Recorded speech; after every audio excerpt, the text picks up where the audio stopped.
सालों पहले की बात है। एक लड़की अपने घर के स्विमिंग पूल में अपने भाई की गुमी हुई बोट को देखती है और अपने बिस्तर पर लेटे हुए बीमार भाई से कहती है कि मैं उस बोट को तुम्हारे लिए लेने जा रही हूँ। उसका भाई कुछ नहीं बोलता क्योंकि वो बहुत बीमार था। लड़की पूल के पास आकर पानी में जंप कर देती है और अचानक ही कोई अजीब ताकत उसे पानी की गहराइयों में खींच लेती है। ये लड़की मर जाती पूल से बाहर उसे अपनी मॉम दिखाई देती है।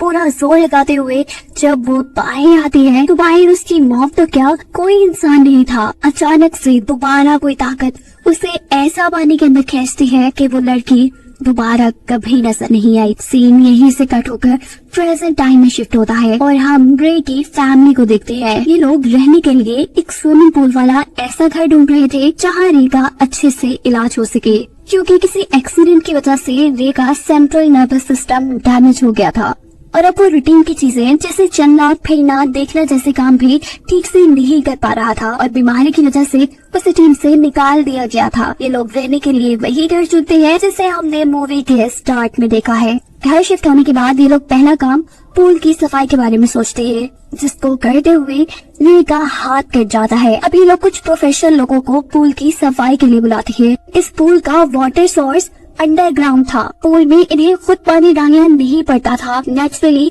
जमीन के नीचे का पानी इस पूल के अंदर आता था। वो लोग कहते हैं कि ये पानी तुम्हारे लिए काफी अच्छा साबित हो सकता है। खैर हम आगे देखते हैं कि पूल अब दोबारा से तैयार था। ये फैमिली बहुत ज्यादा खुश थी। ये लोग पूल के अंदर जंप कर देते हैं। सभी को बहुत मजा आ रहा था। ये लोग अपने कुछ काम करते हैं और रात में रे की वाइफ दोबारा पूल के अंदर स्विमिंग करने के लिए जाती है। उसे भी स्विमिंग करते हुए पूल के बाहर रे खड़ा नजर आता है, लेकिन जब वो बाहर आती है तो यहाँ कोई नहीं था। रे की वाइफ इन सारी चीजों से घबरा जाती है और घर के अंदर चली जाती है। अब यहीं पर हमें इनकी बिल्ली को बैठा दिखाया जा रहा था। उससे पूल के बिल्कुल दरमियान में वही बोट दिखाई देती है जो कहानी के शुरू में दिखाई जा रही थी। और अगले दिन इन सब को इस पानी के अंदर इनकी कैट का कॉलर मिला था। इनकी कैट अब गायब हो चुकी थी। रे का बेटा इस चीज से बहुत ज्यादा उदास हो चुका था। उसकी मॉम से कहती है उदास ना हो, हम इस पूल के ऊपर एक कवर लगा देंगे ताकि आइंदा कभी ऐसा कुछ ना हो पाए। यही रे नोटिस करता है कि कल जो स्विमिंग पूल से उसके हाथ में बड़ा सा कट लगा था उसमें बिल्कुल दर्द नहीं है। वो पट्टी खोल के देखता है तो इतना बड़ा कट बिल्कुल ठीक हो चुका था, ऐसे जैसे कभी कोई चोट लगी ही ना हो। रे को लगता है कि ये सब पूल के पानी की वजह से हुआ है, इसीलिए वो पूल में ज्यादा से ज्यादा वक्त गुजारने लगता है। जबकि दूसरी तरफ रे की वाइफ को पूल से जुड़े कुछ बुरे सपने भी आने लगते हैं। रे अगले दिन डॉक्टर के पास रेगुलर चेकअप के लिए जाता है। डॉक्टर बताती है कि हैरान कुन तौर पे रे बहुत तेजी से रिकवर कर रहा है। दिखाया जाता है कि रे का बेटा स्विमिंग पूल के पास बैठा था जब अचानक स्विमिंग पूल के अंदर बहुत से कॉइन्स आना शुरू हो जाते हैं। उसे लगता है कि ये कॉइन्स शायद उसके डैड फेंक रही है, जिन्हें वो जमा करना शुरू कर देता है। और अचानक उसे पानी के अंदर एक बच्ची दिखाई देती है, वही बच्ची जो इस मूवी के स्टार्ट में इसी पूल में गायब हो गई थी। वो बच्ची स्विमिंग पूल के ड्रेन हॉल से मदद मांग रही थी। इस ड्रेन के अंदर हाथ डालने पे पहले इस बच्चे को एक खिलौना मिलता है। जब वो इस खिलौने को बाहर निकालता है तो उसके ऊपर बहुत से बाल लगे हुए थे। अचानक वो बाल हाथों में बदल जाते हैं और ये हाथ उसे अपनी तरफ खींचने लग जाता है। बच्चा बहुत ज्यादा डर कर यहाँ से बाहर निकल आता है। वो ये सारी बातें अपनी मॉम को बताता है। उसकी मॉम जब चेक करती है तो वहाँ कुछ भी नहीं था। ये सब लोग मिलकर अब रे की बेसबॉल प्रैक्टिस में जाते हैं। जो करते हुए पहले तो रे काफी कमजोर महसूस कर रहा था अपने आप को, लेकिन फिर जब वो पूरा फोकस लगाता है तो इस बार उसने ऐसी शॉट लगाई थी कि बॉल तक फट गई थी। सब लोगों के साथ साथ वो खुद भी इस चीज से हैरान था। रात में रे और उसकी वाइफ डिनर के लिए चले जाते हैं। रे की बेटी अपने फ्रेंड को बुला लेती है।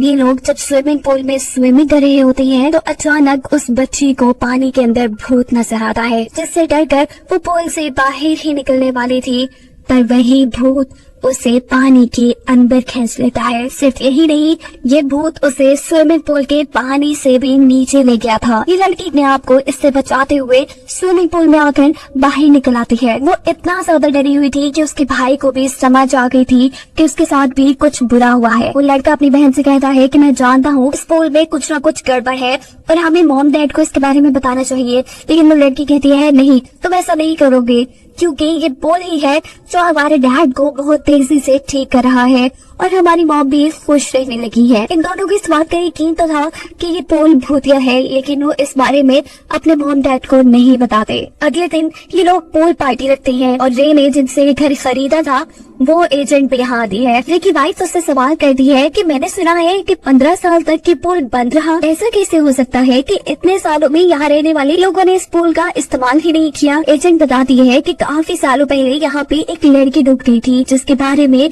लोगों ने ऊटपटांग बातें शुरू कर दी। लोग इस पुल से डरने लगे और फिर किसी ने इस पुल को चलाया ही नहीं। रे की वाइफ कहती है क्या उस बच्ची का नाम रबीका तो नहीं था? एजेंट शॉक थी कि तुम्हें इसके बारे में कैसे पता? ये नाम असल में पुल ने ही रे की वाइफ को बताया था। पुल पार्टी के दौरान सभी लोग एंजॉय कर रहे थे, जबकि ऊपर रे का बेटा कैमरे से इस पूल पार्टी में होने वाली हर हरकत पर नजर रखे हुए था, क्योंकि वो नहीं चाहता था कि यहाँ पे कुछ बुरा हो जाए। रे जो कि इस वक्त एक बच्चे के साथ पानी के अंदर था, अचानक ही उसे पूल के अंदर काला साया नजर आता है, जो एक सेकंड में ही उसके अंदर जाकर उसे पोजेस कर चुका था। उस काले साए के कब्जे में आते ही रे उस बच्चे को लेकर पानी के अंदर चला जाता है। अपने रूम में खड़ा हुआ रे का बेटा ये सब चीजें नोटिस कर लेता है और नीचे आकर अपनी मॉम को बताता है। ये लोग रे के हाथ में मौजूद उस बच्चे को तो बचा लेते हैं, पर जिस बच्चे को लेकर रे पानी के अंदर गया हुआ था वो उसके कोच का बेटा था। कोच बहुत ज्यादा नाराज था, वो रे के खिलाफ FIR भी करवा सकता था, पर रे की वाइफ उसे समझाती है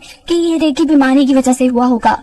रे की भी हालत काफी अजीब हो चुकी थी, वो भी अजीब अजीब हरकतें कर रहा था, इसीलिए उसकी वाइफ उसे कमरे में बंद कर देती है और खुद रबीका यानी सालों पहले इस पोल में डूबने वाली बच्ची के ऊपर रिसर्च शुरू करती है। जो करते हुए उसे मालूम पड़ता है कि सदियों से ही इस पूल के अंदर लोग गायब होते आ रहे हैं। ये बात जानने के बाद वो खुद भी खौफ में आ चुकी थी। वो इस पूल का पानी सबसे पहले निकालती है और फिर रेबिका की मॉम के पास जाती है और उनसे पूछती है कि रेबिका के साथ क्या हुआ था और आपका बेटा जो बहुत ज्यादा बीमार था आज वो बिल्कुल ठीक कैसे है और शेफ का इतना बड़ा आदमी कैसे बना वो। पहले ये औरत कहती है कि तुम जो सब बता रही हो वो झूठ है, मेरी तो कोई बेटी ही नहीं थी।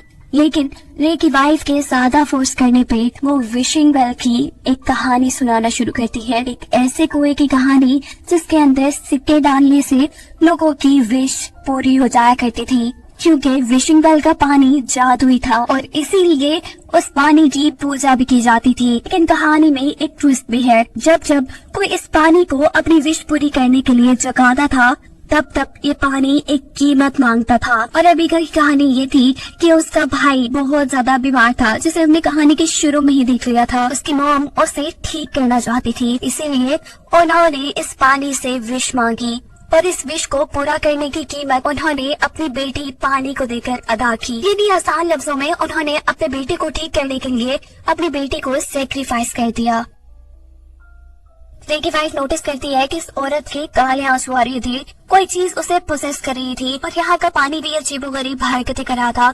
इन सारी चीजों से डरकर वो यहाँ से चली जाती है, पर अब वो ये बात भी समझ चुकी थी कि उन्होंने ये पूल रे को ठीक करने के लिए भरा था। ये तो ठीक हो जाएगा, पर ये पानी उसके किसी एक बच्चे को निगलने का। घर आने पे हम देखते हैं कि रे के दोनों बच्चे अपने पेरेंट्स को ढूंढ रहे हैं और तभी रे के बेटे को बाहर अपनी बिल्ली की आवाज आती है। जब वो चेक करने के लिए बाहर जाता है तो हैरान के तौर पर पूल दोबारा पानी से भरा हुआ था। ये चीज उसे परेशान करती है, क्योंकि वो जानता था कि उसकी मॉम ने इस पूल को खाली कर दिया है। वो पूल को चेक करने के लिए आगे बढ़ता है और तभी दोबारा उसे पूल के अंदर एक ट्यूब पे अपनी बिल्ली बैठी हुई नजर आती है, जिससे बचाने के लिए जब वो पूल के अंदर जाता है तो कोई चीज उसे पूल के अंदर खींच देती है और पूल का कवर बंद होना शुरू हो जाता है। रे की बेटी जो ये सब देख रही थी वो अपने भाई को बचाने के लिए बाहर जाती है और इतने में ही यहाँ पर रे की वाइफ भी आ जाती है। ये दोनों मिलकर पूल का कवर वापस खोलने की कोशिश में लग जाती है और रे की वाइफ अपनी बेटी से कहती है जाओ तुम रे को बुला के लाओ अपनी मदद के लिए। पर अंदर रे को तो किसी शैतानी ताकत ने बुरी तरह पोजेस कर लिया था, अपने कब्जे में ले लिया था और इसीलिए रे अपनी बेटी के ऊपर भी हमला कर देता है। यहाँ बाहर रे की वाइफ एक पाइप को अपने मुंह में डालते हुए पूल के अंदर जंप कर देती है ताकि वो अपने बेटे को बचा सके और इस पाइप के जरिए देर तक सांस ले सके। इस पोल से नीचे जाने पर उसका सामना गहरे पानी से होता है। उसे यहाँ अपना बेटा तो मिल जाता है, लेकिन साथ में बहुत से भूत भी नजर आते हैं। ये सारे भूत मिलकर उसे डरा रहे थे, जिनसे बचकर वो बाहर आने की कोशिश करती है, पर उसे बाहर का रास्ता ही नहीं मिल रहा था। और यहाँ पर रेबिका की रूह उसकी मदद करती है। वो एक कॉइन को पानी में गिराती है, जिसकी डायरेक्शन में जाते हुए रे की वाइफ इस पूल से अपने बेटे को निकाल कर बाहर ले आई थी। लेकिन अब उसका बेटा सांस नहीं ले रहा था।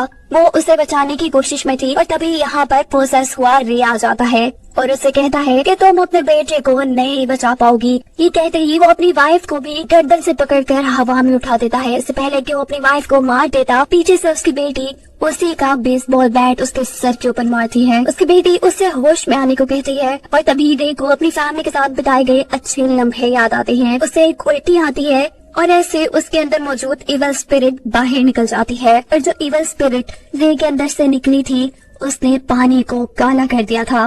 रे अब समझ चुका था कि किसी को तो पानी के अंदर जाकर अपनी कुर्बानी देनी होगी। वो अपनी फैमिली को बचाने के लिए खुद इस पानी के अंदर गिर जाता है, और ये पानी उसे सेक्रीफाइस के तौर पे कबूल करके उसके बेटे को एक नई जिंदगी दे चुका था। और मूवी के आखिरी सीन में दिखाया जाता है कि रे की फैमिली उसे बहुत ज्यादा याद कर रही थी। उन्होंने अब फैसला किया था कि वो जिंदगी भर इसी घर में रहेंगे, ताकि आइंदा कभी कोई इस पूल के पानी को ना जगाए, और ना ही ये पूल किसी और आदमी की जान ले।